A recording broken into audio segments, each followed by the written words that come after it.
యేసుక్రీస్తు యొక్క రక్తం భూమి కప్పివేయలేదు. యేసుక్రీస్తు రక్తం భూమి తాగలేదు. ఆ రక్తము కూడా మొరపెట్టింది. ఆ రక్తానికి విరామములే. విరామమే ఉండి ఉంటే మొరలే, విరామములే. యేసు రక్తం ఏమని మొరపెట్టాది? తండ్రి, వీరేం చేయుచున్నారో వీరికి తెలియదు, వీరిని క్షమిస్తావా? వీరిని క్షమిస్తావా? క్రీస్తు రక్తం మొరపెట్టినది, వీరేం చేస్తున్నారో వీరికి తెలియదు, వీరిని క్షమించు అని క్రీస్తు రక్తం ఆ విధంగా మొరపెట్టింది. హేబెలు రక్తం, ఈ దుష్టుడైన కయీను నన్ను చంపేసి రక్తాన్ని ఉరికించగలిగాడు, వీనికి ప్రతీకారము చేయి. హేబెలు రక్తం ప్రతీకారము చేయమన్నది, క్రీస్తు రక్తం క్షమించమని చెప్పగలిగాది. అందుకనే హేబెలు యొక్క రక్తము కంటే, పలుకు ప్రోక్షర రక్తములోనికి మీరు వచ్చారు అంటే, హేబెలు రక్తము కంటే క్రీస్తు యొక్క రక్తం అంత శ్రేష్టమైనది బైబిల్ చెబుతూ ఉంది. ప్రభునందు ప్రియమైన వాళ్ళారా, అది ప్రతీకారం. క్రీస్తు రక్తం ప్రతీకారాన్ని కోరుకోలేదు, క్షమించమని కోరుకోగలిగాది. ఎంత గొప్ప మనస్సు కదా యేసుక్రీస్తు యొక్క మనస్సు! ఎంత గొప్ప మనస్సు! మనము దేవుని యొక్క బిడ్డలం. మనందరికీ వాక్యాన్ని గురించిన ఒక చక్కని సరైన అవగాహన కలిగి ఉన్న వ్యక్తులం. అయితే హేబెలు ఏదైతే ప్రతీకారం అనేది చెయ్యమని మొరపెట్టగలిగాదో, కాలానుగుణ్యంగా చూస్తూ రాగలిగితే నిర్గమకాండం 21వ అధ్యాయం 23లో చూడగలిగినట్లయితే, హాని కలిగిన ఎడల నీవు ప్రాణమునకు ప్రాణము, ప్రాణానికి ప్రాణం, కంటికి కన్ను, కంటికి కన్ను, పంటికి పళ్ళు, పంటికి పళ్ళు, చేతికి చెయ్యి, చేతికి చెయ్యి, కాలికి కాలు, కాలుకు కాలు, వాతకు వాత, వాతకు వాత, గాయమునకు గాయము, గాయానికి గాయం, దెబ్బకు దెబ్బయు, దెబ్బకు దెబ్బయు నియమింపవలెను. ఇది ధర్మశాస్త్రపు యొక్క చట్టం. ఇది ఎవడైనా పాత నిబంధన కాలములో హాని చేస్తే వానికి ప్రతిహాని చెయ్యాలి. ఎవడైనా దెబ్బ వేస్తే వానికి ప్రతి దెబ్బ వేయాలి. ఎవడైనా ప్రాణము తీస్తే వారి ప్రతి ప్రాణాన్ని తీసివేయాలి.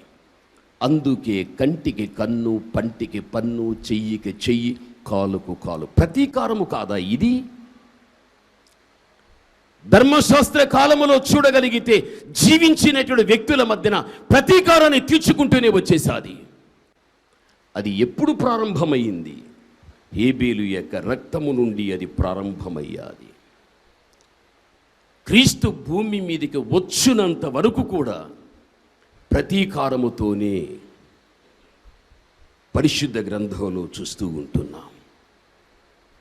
గమనించాలి, క్రీస్తు వచ్చిన తర్వాత ఆ యొక్క ప్రతీకారం అనేది ఎప్పుడు దేవుడు దాన్ని సమాప్తం చేశాడు అంటే, ఆయన రక్తము మొరపెట్టినది, తండ్రి, వీరేం చేయుచున్నారు, వీరికి తెలియదు, వీరిని క్షమించు.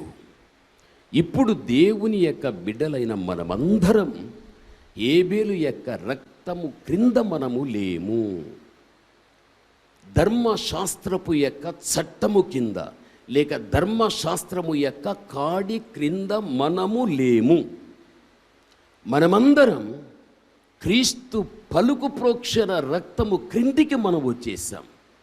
మనము వచ్చాము కాబట్టే ఆయన రక్తము ఏమని మొరపెట్టిందో అదే విధంగా మనము మొరపెట్టాలి. అదే మొరపెట్టాలి. తిట్టేవాడు, కొట్టేవాడు, చంపేవాడు అందరూ సిలువ క్రిందే ఉన్నారు. ఒక్క మాట దేవుడు చెబితే నిజముగా దేవుడు గెత్సేమనేలో అన్నాడు, పట్టబడినప్పుడు 12 వ్యూహ సైన్య సమూహాన్ని నా తండ్రి పంపుతాడు నేను మొరపెడితే. ఒక్క వ్యూహానికి 6,000 మంది యోధులు, అలా లెక్క పెడితే 72,000 యోధులు నా తండ్రి పంపగలుగుతాడు.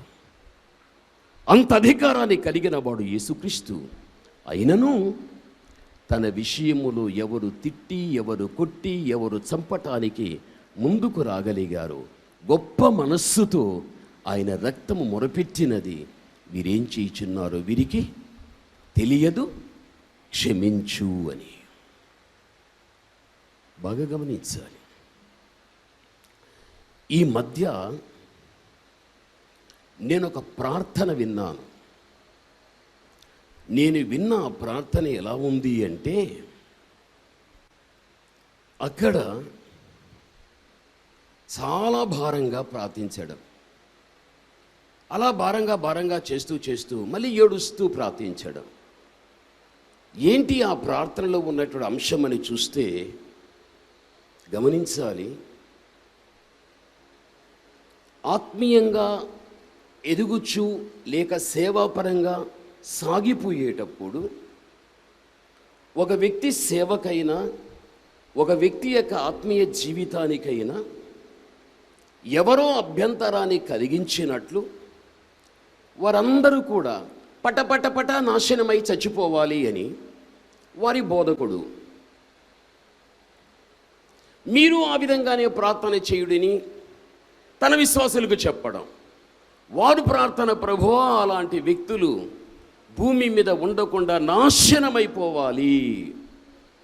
నాకు తెలియదు యేసయ్యా వారికి ఎటువంటి మరణం వస్తుందో, చంపేయ్. వీరింకా హేబేలు రక్తము క్రిందే ఉన్నారు. వీరు క్రీస్తు రక్తము క్రిందికి రాలే. వీరింకా ధర్మశాస్త్రము కాడి కిందనే ఉంటున్నారు. యేసుక్రీస్తు కాడి కిందికి రాలే. పలుకు ప్రోక్షణ రక్తం ఏం పలికింది? తండ్రి వీరేం చేస్తున్నారు వీరు తెలియదు, వీరిని క్షమించాయి. తిట్టేవాన్ని, కొట్టేవాన్ని, చంపేవాన్ని అంత గొప్ప మనస్సుతో దేవుడు క్షమించమన్నప్పుడు, నువ్వు నిజముగా దేవుని బిడ్డవైతే, నువ్వు నిజముగా దైవ సేవకుడవైతే, ఆ మనస్సే నీకు ఉంటే క్షమించు అని అనగలుగుతాం. చంపే, నాశనం చేసే. ఎంత దరిద్రమైన ప్రార్థన కదా.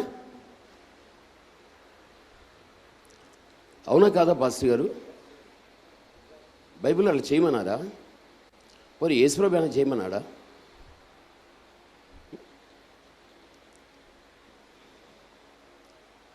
మళ్ళీ కొంతమంది చెబుతారు, నిజముగా సేవకులకైనా లేక పూర్వకాలంలో ఉన్న వ్యక్తులకైనా వారికి వాక్య జ్ఞానం లేదు, వారికి తెలియదు. వాళ్లకు చూడండి, అటువంటి ప్రార్థన తాను చేస్తూ తన చేతి క్రింద ఉన్నటువంటి విశ్వాసులను కూడా ఆ విధంగా చేయమని చెప్పగలిగితే, నిజంగానే వాక్యాన్ని గురించిన అవగాహన లేని వ్యక్తులు, అవునా, నా మీద ఎంతోమంది తిరుగుబాటు చేశారు, ఈరోజు వరకు నాకు ఎంతోమంది శత్రువులు ఉంటున్నారు, నేను వారిని ముఖాముఖిగా ఎదుర్కోవటానికి శక్తి లేదు,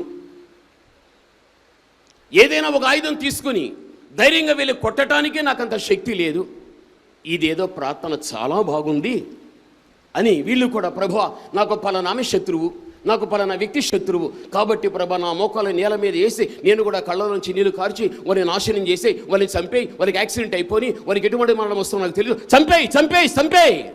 క్రైస్తవ సమాజం చెడిపోలేదా?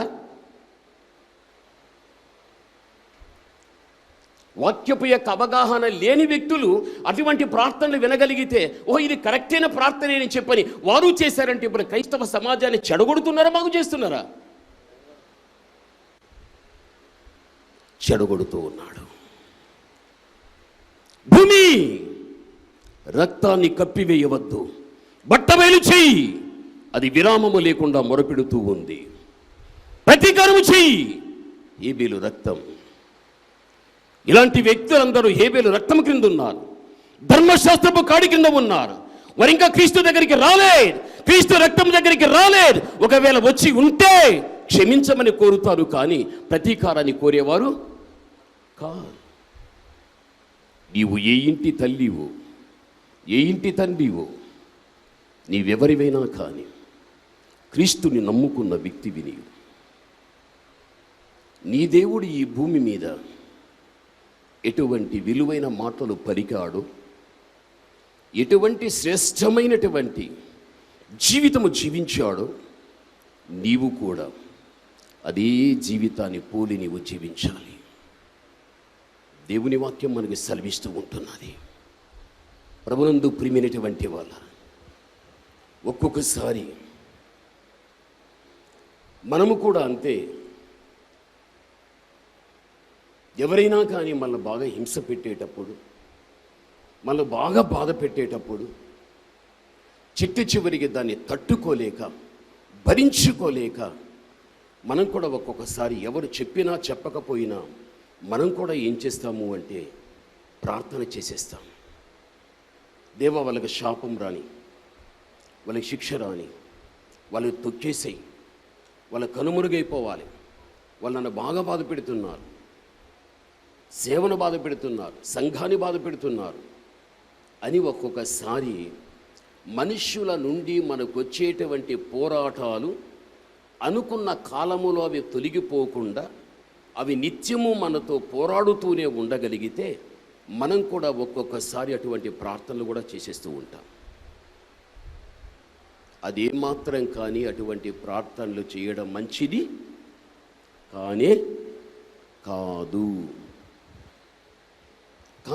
యేసు ప్రభువుకు నీవు కుమార్తెవు కావాలి అంటే, నీవు కుమారుడువు కావాలి అంటే, యేసు ప్రభువు భూమి మీద ఆయన చెప్పిన మాట ఏమిటి అంటే, అదే నీవు బైబిల్ గ్రంథంలో చూస్తే గాన మత్తయి సువార్త 5వ అధ్యాయం 44వ వచనాన్ని చూడండి.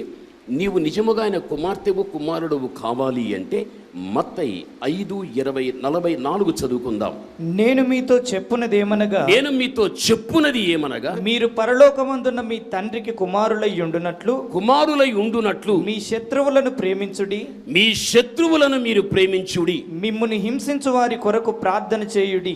మిమ్ముని హింసించే వారి కోసం మీరేం చేయాలి? ప్రార్థన చేయుడి. మొదటి ఏమన్నాడు? చదువునైనా ఆయన చెడ్డవారి మీదను, మొదటి నుంచి చదువునైనా, చెప్పునదేమనగా మీరు పరలోకమందున్న మీ తండ్రికి కుమారులై ఉండునట్లు. చూడండి, మన కుమారులు కుమార్తెలు కావాలి అంటే చదువునైనా మీ శత్రువులను ప్రేమించుడి. శత్రువుని ఏం చేయాలి? ప్రేమించాలి. మిమ్ముని హింసించు వారి కొరకు ప్రార్థన చేయుడి. చూడండి, వాక్య భాగంలో చూస్తే శత్రువుని ఏం చేయమంటాడు? ప్రేమించమంటాడు. మళ్ళీ హింసించే వారి కోసం ఏం చేయమంటాడు? ప్రార్థన చేయమంటాడు. అప్పుడు మనము దేవునికి ఏమవుతాం? కుమార్తెలు, కుమారులు. ఒకవేళ ఒక దైవ సేవకుణ్ణి ఎవడైనా ద్వేషించినా, ఎవడైనా హింసించినా, వారిని ప్రేమించి వారి విషయములో ప్రార్థించమని దేవుడు చెప్పినప్పుడు, ఆ విధంగా ప్రేమించక మనము కూడా ద్వేషించి, మనము కూడా వారి విషయమై వారి నాశనము కోరేటువంటి ప్రార్థన చేయగలిగితే వాడు దేవుని కుమారుడు కాదు. వారు దేవుని యొక్క కుమార్తెలు కూడా కాదు. బైబిల్ చెబుతుంది. ఇటువంటి ప్రార్థన చెయ్యమని చెప్పేటువంటి సేవకుడు అటువంటి వ్యక్తి యొక్క మాట విని ప్రార్థన చేసే వ్యక్తులు దేవుని కుమారులు అవుతారా? అవుతారా తల్లి? కాలేరు, అసలు కాలేరు. అలా ప్రార్థన చేసే వ్యక్తుల్లో పూర్వదినాల్లో వాళ్ళు ఏది పొరపాట్లు ఉండవా? ఉండవా పాస్టర్ గారు? అటువంటి ప్రార్థన చేసేటువంటి వారిలో పూర్వదినాల పాపాల వల్ల ఉండవా? ఉంటాయి. అప్పుడు వారేం కావాలి? తమను బాధపెట్టి, తమను కష్టపెట్టి, తమను హింసించినటువంటి వారి యొక్క నాశనాన్ని కోరేటువంటి ప్రార్థనలు చేయమని వారు చేయించడం జరిగితే గాన వీరి పూర్వదినంలో పాపాల విషయంలో ఆ ప్రార్థనలు వీరికి అనువర్తించవా?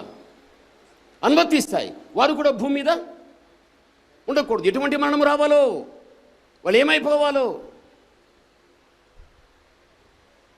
అంటే దేవాతి దేవుని గొప్ప మనసు, గొప్ప ప్రేమ వారికి అర్థం కాలేదు. అవును కదా, మన పూర్వ దినములలో కూడా మనం చేసిన పొరపాట్లు ఒక్కసారి జ్ఞాపకం తెచ్చుకుందాం. మనలో ఎవరైనా సరే, ఈరోజు నీలో రవంత మంచితనం ఉంది, అయితే నీ వెనకటి రోజుల్లో నీ జీవితాన్ని జ్ఞాపకం తెచ్చుకో. ఆ జీవితానికి ఈ జీవితాన్ని కొంచెం మనం రెండింటిని ఆలోచిస్తే, ఇప్పుడు ఉన్న జీవితం ఆ రోజుల్లో లేదు. ఆ రోజుల్లో లేని జీవితాన్ని ఇప్పుడు నువ్వు జ్ఞాపకం తెచ్చుకుంటే నీ మీద నీకే అసహ్యం అనిపిస్తుందా లేదా? అనిపిస్తుంది. అటువంటి అసహ్యం అనిపించే హేయమైన కార్యాలు గతములో చేసి ఆ పరలోకపు యొక్క తండ్రి గొప్ప మనసుతో నన్ను నిన్ను క్షమించగలిగాడే. ఆయనే క్షమించకపోతే నేనే లేని ఈ స్థితిలో, నీవు లేవు ఈ స్థితిలో, దేవుడు వారిని కూడా ఆ విధంగా క్షమించలేదా? ఈరోజు వారిని యోగ్యురాండ్రుగా పెట్టలేదా దేవుడు? ఇవన్నీ వారికి అర్థవంతం కావా? క్రైస్తవ సమాజము చెడిపోయేటువంటి రీతిగా సేవలు ఇటువంటివి కూడా కొన్ని భాగాలుగా చేయడం అనేవి సహించరానివి, క్షమించరానివి, క్రైస్తవ సమాజానికి క్షేమాన్ని తెచ్చి పెట్టనివి జీవితంలో ఎప్పుడు కూడా నీవు చేయవద్దు. ఇటువంటివి ఎప్పుడు చేయొద్దు. యేసయ్య చెప్పాడు, నువ్వు దేవునికి మంచి కుమార్తె, నువ్వు మంచి కుమారుడు కావాలి అంటే నిజముగా నీ శత్రువుని ప్రేమించు. నిన్నెవరు హింసిస్తున్నారు వారి కోసం మంచి ప్రార్థన చేయి, దేవుడు ఆశీర్వదిస్తాడు. ఒక వ్యక్తిలో తప్పునుగా చూపించి హెచ్చరించి అంతే. నేను ఒక వ్యక్తిలో చిన్న తప్పు, ఆ తప్పును తప్పుగా చూపించి దిద్దుకోమన్నాను అంతే. కోపం పెరిగింది, వేగంగా వచ్చాడు, శక్తివంతంగా చెంప మీద కొట్టాడు. ఇది నిజం. చెంప దెబ్బ తీసుకున్న ప్రతి దెబ్బ వేయటానికి యేసయ్య చెప్పిన మాట నన్ను చేయనివ్వలేదు. కొట్టాడా, మరో చెంప చూపించు.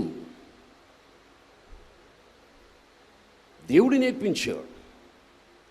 ఒకవేళ నేను ప్రతి దెబ్బ వేయడం జరగగలిగితే, తన వలే కోపాన్ని తెచ్చుకోగలిగితే, ఈరోజు నేను ఈ స్థితిలో ఉండేవాడిని కాదు.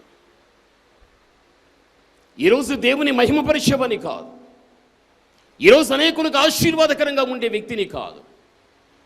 జీవితం అంతా మనస్సాక్షి పొడుస్తూనే ఉంటుంది.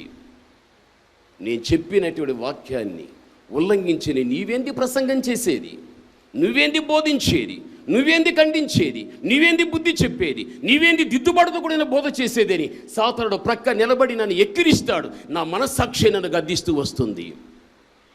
జీవితంలో ఎప్పుడు కానీ క్రీస్తుని నమ్ముకున్నటువంటి సేవకుడైనా, భక్తి కలిగిన వ్యక్తి అయినా కొంతకాలము జీవించిన స్వచ్ఛంగా జీవించాలి. అది జీవితం అంటే. జీవితంలో లోపాలు, బలహీనతలు, వాక్యానికి భిన్నమైనటువంటి జీవిత విధానాలు పెట్టుకొని రహస్యంగా జీవితాన్ని నడిపించుకొని బహిరంగంగా నటించే, భక్తిని చూపించే జీవితం అసహ్యం. అది ఎప్పుడు ఏనాడు కూడా నీ వ్యక్తిత్వంలోనికి రాకుండా చూచుకోవడం నీ జీవితానికి అది మంచిదది. ప్రభునందు ప్రియమైన వాళ్ళారా, ఒక్క మాట దేవుని కోసం అర్పించుకోలేమా? ఇదే హైదరాబాదు పట్టణంలో సేవకుల్ని ఎంతోమంది పట్టుకున్నారు, కొట్టారు, రక్తాన్ని చిందించారు, హాస్పిటల్కు వెళ్ళారు. ప్రతీకారం తీర్చుకున్నారా? వారికి ఒక విలువైన జీవితం అని దేవుని లెక్కకొచ్చేసింది. అది ప్రతీకారం అనేది, తీర్పు అనేది దేవుడు తీసుకోగలుగుతాడు. ప్రతీకారము లేదు. మీకు ఒక్క విషయం చెబుతా, చూడండి. అది లూకాసు వార్త 9వ అధ్యాయం 52 నేను చెబుతా, మీరు వినండి.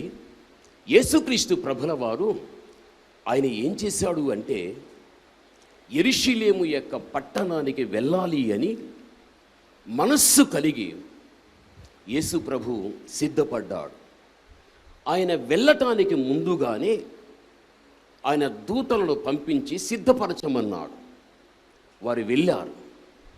యెరూషలేములో యేసుక్రీస్తు ప్రభు వస్తాడని అంతా వారు సిద్ధపరిచి ఏర్పాట్లు చేశారు. ఆ సమయం వచ్చినప్పుడు యేసు ప్రభుల వారు యెరూషలేముకు వెళుతున్నాడు. ఆయన వెళ్ళటానికి ముందుగానే సమరయులు వచ్చి యేసుక్రీస్తుని అడ్డుపడి నీవు యెరూషలేముకు వెళ్ళవలసిన పని లేదు. వెంటనే యేసు ప్రభు దగ్గర ఉన్న యాకోబు యోహానులు ఇద్దరు కూడా, అసలుకు ప్రభువా వీరెక్కడి వారు, అసలుకు మీరెవరు, వీరెవరు మిమ్మల్ని అడ్డగించటానికి? ఒక్క మాట మీరు చెప్పండి, ఆకాశము నుండి అగ్నిని తెప్పించి వీని నాశనము చేస్తాము, నీకు ఇష్టమేనా అని ప్రభువుని అడుగుచున్నారు అవకాశం. చూడండి,